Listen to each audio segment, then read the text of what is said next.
Today we're going to talk about sterling flatware.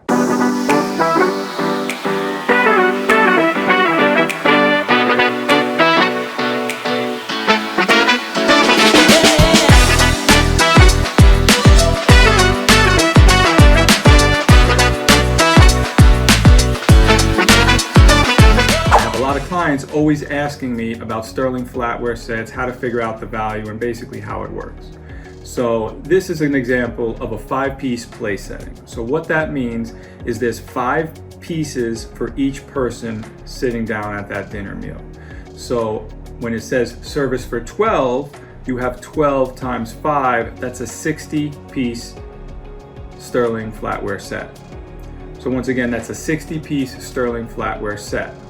So what you have in that 5-piece place setting is a salad fork, a dinner fork, a dinner knife, a soup spoon, and a teaspoon. And another important thing that clients always ask me regarding the sterling flatware sets is, how much is it worth? What can I get for it? And things like that. They always think that all these pieces are silver, so it's got to be worth money. However, there's a couple things you need to know.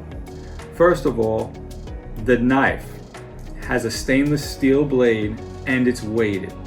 So that means that you cannot include the knife when you weigh the set.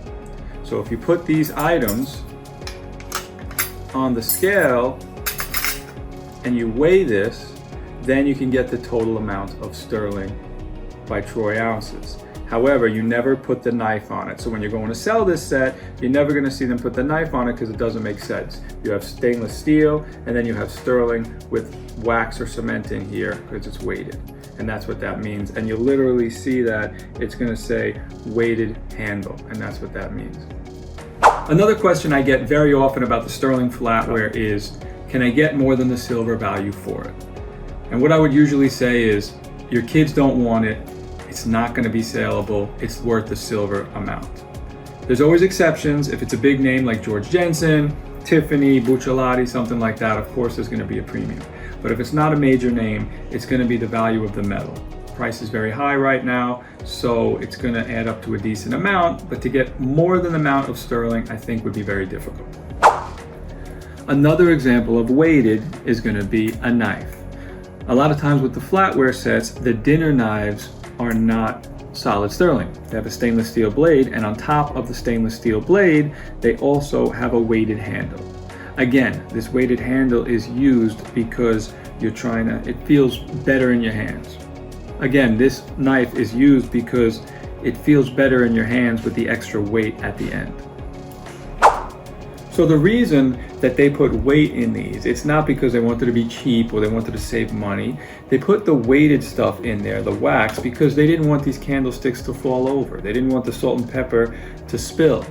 So in order for that to not happen, the vases, sometimes the weighted vases, they put wax or cement or something inside there to keep it weighted. So I have a lot of clients that always ask me about the candlesticks. So they have these candlesticks, they think they have a lot of money, they send me pictures and they say, come on over, I want to sell these because they're super heavy. The problem is, when it comes to candlesticks, candelabras, compotes, also sometimes salt and pepper shakers, these items are weighted. So what that means is they have cement or wax or something inside them.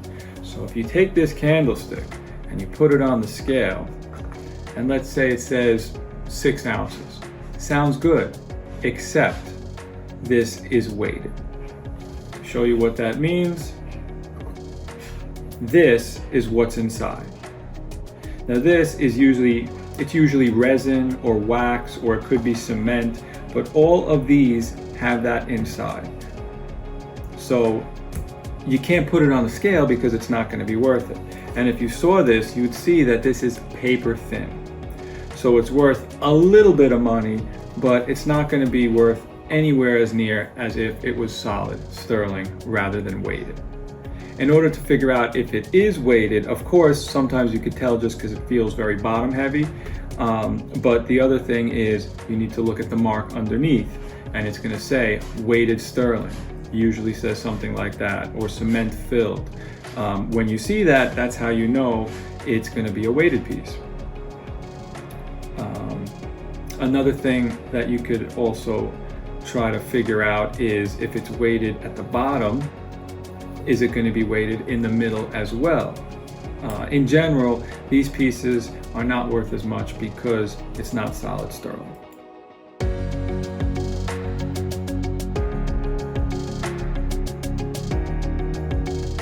Please subscribe so you don't miss any future videos.